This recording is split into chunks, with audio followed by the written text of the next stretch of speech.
Dans le cadre du projet culturel Vitry à l'abordage, Bord-de-Seine et les artistes Raïm et Candice ont mis en place une fresque urbaine sur le mur de l'Orange Bleu. La particularité, cette œuvre participative aux influences musicales est ouverte à tous les habitants qui peuvent apporter leur pierre à l'édifice en prenant le pinceau. Un reportage de Lina Tran.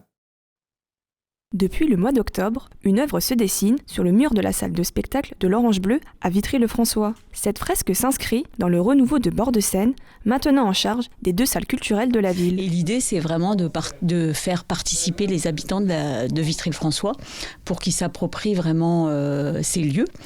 Donc l'idée, c'est de faire une fresque participative qui partirait sur le mur de l'Orange Bleu jusqu'au sol et qui irait jusqu'à l'espace Simone Signoret. Cette œuvre a été confiée aux artistes Raïm et Candice, à la tête du projet global Vitry à l'abordage, qui propose des ateliers créatifs durant les vacances scolaires. Cette fresque urbaine s'inspire aussi bien de la musique que des ateliers réalisés avec les participants. Au départ, on voulait vraiment travailler sur une fresque qui donne la sensation de la musique.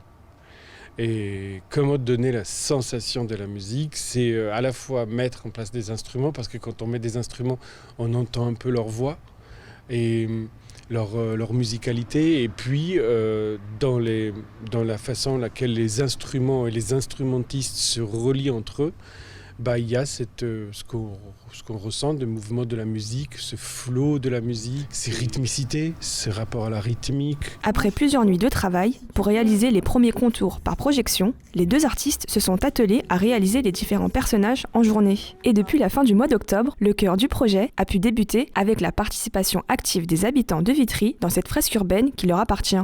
Alors il y a un travail qui est vraiment un travail de précision sur les personnages. Ça, c'est moi qui m'en occupe. Et puis après, on accueille nos participants sur une participation sur les motifs, etc. Donc on est effectivement sur des réalisations qui sont relativement simples et cadrées, parce que forcément c'est un petit peu un one-shot.